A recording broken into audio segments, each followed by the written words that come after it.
दोस्तों, सोचिए, एक परिवार जहां एक ही छत के नीचे रहता है चाचा और भतीजा। रिश्ता इतना गहरा कि लोग कहते ये तो कभी अलग हो ही नहीं सकते। लेकिन एक दिन वही रिश्ता नफरत और खून से लथपथ हो जाता है। भतीजा अचानक गायब हो जाता है और जब उसका सच सामने आता है तो पूरा इलाका दहल उठता है।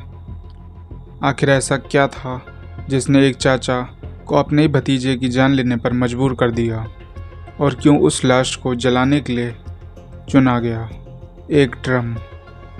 यह रहस्य मैं आपको आज की इस वीडियो में बताऊंगा। लेकिन सच जानने से पहले आपके मन में एक सवाल ज़रूर उठेगा, क्या ये हत्या थी या मजबूरी में लिया गया सबसे बड़ा फैसला? जवाब आपको वीडियो के आखिर में मिलेगा। लेकिन उससे पहले अगर आप चैनल पर नए हैं तो सब्सक्राइब करना मत भूलिएगा और बेल आइकन ज़रूर दबाइएगा, जिससे ऐसे ही सस्पेंस और क्राइम से भरी रियल स्टोरीज आप मिस ना कर दें। उत्तर प्रदेश का आगरा ज़िला मलपुरा थाना क्षेत्र का छोटा सा गांव कबूलपुर।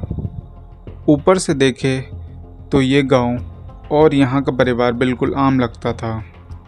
रोज़मर्रा की भाग दौड़, खेत खलियान और सामान्य जीवन। लेकिन इसी साधारण से घर की चारदीवारी के भीतर एक ऐसी चुप्पी पल रही थी जो किसी आने वाले तूफान का इशारा कर रही थी। इस परिवार में था देवीराम, उसकी पत्नी और बच्चे, और साथ ही उसका भतीजा राकेश सिंह भी। राकेश बाहर से दिखने में सीधा साधा, सबके साथ घुलने मिलने वाला, लेकिन कहते हैं ना, कभी कभी शांत चेहरों के पीछे ऐसा राज छुपे होते हैं जो किसी की पूरी ज़िंदगी बर्बाद कर सकते हैं। और राकेश भी ठीक वैसा ही कुछ कर रहा था। देवीराम की बेटी अभी मासूम और नाबालिग उम्र की थी, लेकिन इसी मासूमियत पर घर के ही एक शख्स ने दाग लगा दिया। राकेश, वही भतीजा जिस पर परिवार भरोसा करता था, उसने चोरी छिपे बच्ची की कुछ तस्वीरें अपने मोबाइल में कैद कर ली। और यहीं से शुरू हुआ खेल, ब्लैकमेल का खेल। राकेश ने उन्हीं तस्वीरों का हथियार बनाकर देवीराम को दबाव में लेना शुरू कर दिया। सोचिए दोस्तों, एक बाप के लिए अपनी बेटी की इज्जत से बढ़कर और क्या हो सकता है। ये दर्द, ये बेबसी देवीराम के दिल में ऐसे जहर की तरह भर गई कि उसका गुस्सा धीरे धीरे खून में बदलने लगा।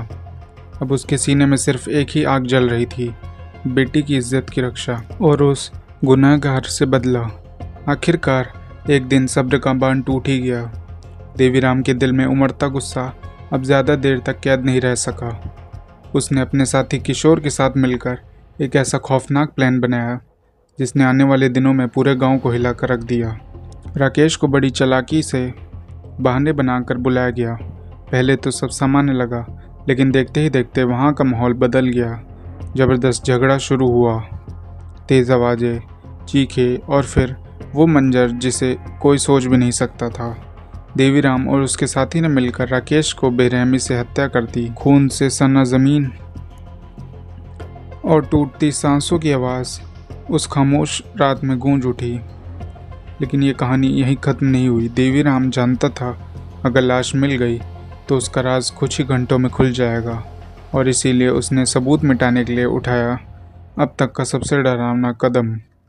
हत्या करने के बाद देवीराम ने वो किया जिसकी कल्पना भर से रूह कांप उठे।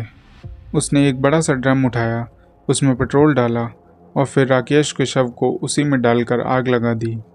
सोचिए दोस्तों, अपने ही घर का खून, अपना ही खून का रिश्ता, और उसी को राख में बदल देने की कोशिश। लपटें उठ रही थी, धुआं आसमान में फैल रहा था, लेकिन देवीराम के चेहरे पर किसी तरह का पछतावा नहीं था। इतना ही नहीं, उसने सबूत मिटाने के लिए राकेश का मोबाइल भी उठाया और उसे खारी नदी में जाकर फेंक दिया।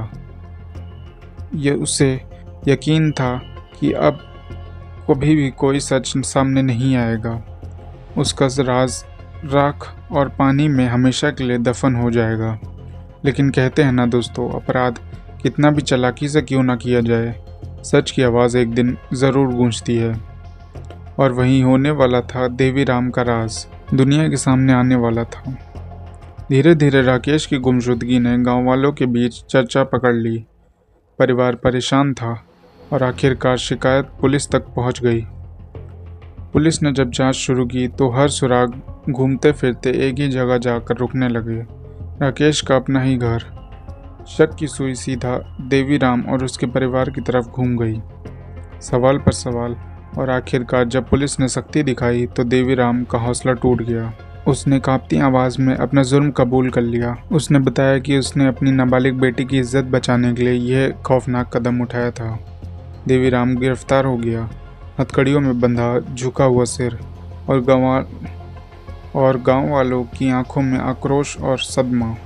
लेकिन कहानी यहीं खत्म नहीं हुई, क्योंकि उसका साथी किशोर अब भी पुलिस की पकड़ से बाहर है, और जब तक वो पकड़ा नहीं जाता ये कहानी अधूरी ही रहेगी। तो दोस्तों, अब सबसे बड़ा सवाल यही है, क्या वाकई देवीराम ने जो किया वो सही था? क्या एक बाप अपनी बेटी की इज्जत बचाने के लिए इतना बड़ा अपराध कर सकता है, या फिर ये सिर्फ उसके गुस्से और बदले का नतीजा था? इस केस पर आपकी राय बेहद अहम है। कमेंट्स में ज़रूर बतलाइएगा। आपके हिसाब से देवीराम अपराधी है या मजबूर बाप?